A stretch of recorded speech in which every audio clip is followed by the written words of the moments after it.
Deacon Kevin here at Catholic Charities. I just want to give you an update as to what we're doing while we're in this crisis. We have people who are coming in every day to this incredibly full warehouse right now. They're breaking down pallets into individual parcels. So we have fresh vegetables like onions and carrots. We have fruits like apples and oranges, grapes, all kinds of stuff. And they load it up into packets, put it onto these carts, and then they're moved out to the front where they can be distributed. But I just want to give you a sense of the quantity that we're talking about here as we look. So up on the second pallet rack, all the way across, canned goods, it's everything you can think of that we are continuing to update and have prepared for people. A lot of products coming in through the food bank, through Walmart. We've got great partnerships, and we continue to have a ready supply to hand out to people in need. I'll show you next where we distribute the food.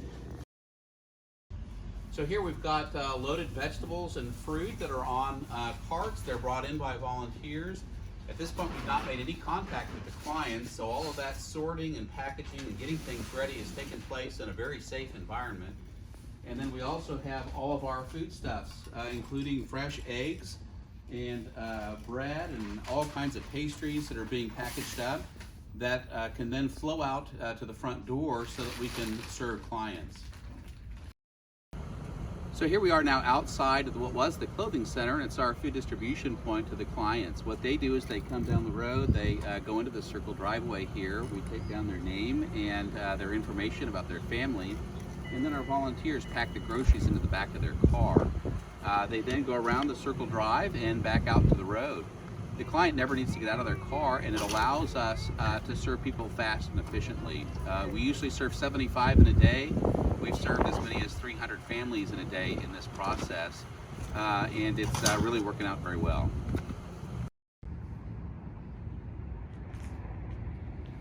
Some of our programs here at Catholic Charities are completely closed and some are completely open. And so as an example, in our medical building, the Oklahoma Dental Association, the American Dental Association felt that it was best for dentists to close their shop. So that was the advice they gave, and we took that advice.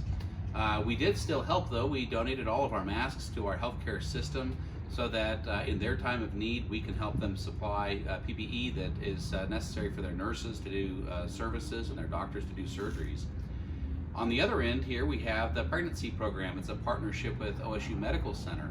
And as you can see, in the pregnancy program, it's a critical need, and they've chosen to stay open. So we're still seeing clients through that program. We have, of course, about 250 births every year, and this is their home office.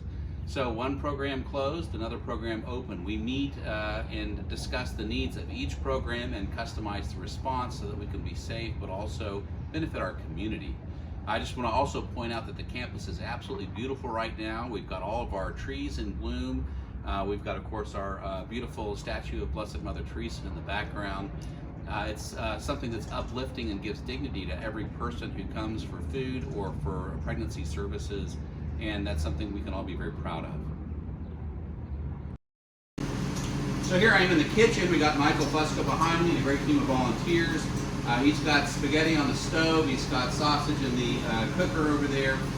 What we're doing is we're making meals for everybody who comes on campus to volunteer, to work, supplying Portacelli House, our residential programs. A new thing he's got going on is the Day Center for the Homeless typically relies on restaurants to supply their food. Those restaurants are closed. And so we're making food for the Day Center several days a week, 4 days a week. And we're using food from our food bank. We're also utilizing the kitchen at Bishop Kelly High School and their staff that volunteered to work under the direction of Chef Michael as he sets the menus and gives them the food and passes them. So we've ramped up. We're doing more in our food kitchen than we have in the past, and it's something that is very well received by everyone, whether it be here at the Day Center, at Portacelli, and all the other places we're serving.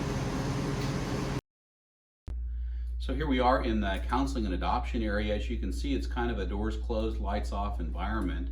And so these programs look like they're shuttered, but actually they're not. What we've done is gone and gotten a HIPAA compliant teleconferencing system that each of the counselors can use from their home. And so they're continuing on with their appointments just like they were in the office.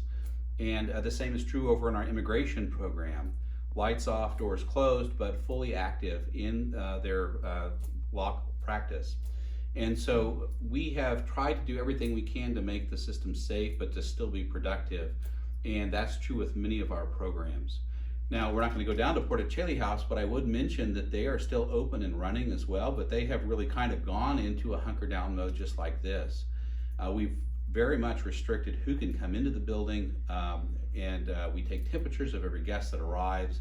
We limit the number of family members who will be on campus, and that is all done to be cognizant of the risk that our employees are taking and that the guests who are there have to live with in their last days.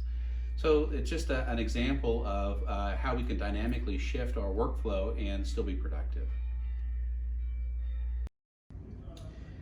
Well, so you've seen around the campus and all the great things that are going on, how we've adapted, how we're trying to keep safe. Here we are, we have a beautiful gift that came from Rich and Sally Mitchell. It's Noah, and he is receiving the dove and the olive branch. In this time, we have to always be very, very careful to remember the Holy Spirit and the help that the Holy Spirit, in fact, the whole Trinity provides to us. The grace from God that pours out upon Catholic Charities keeps us safe and helps us to continue to be Christ's merciful love. And thank you for the gifts that you give and bring to this community.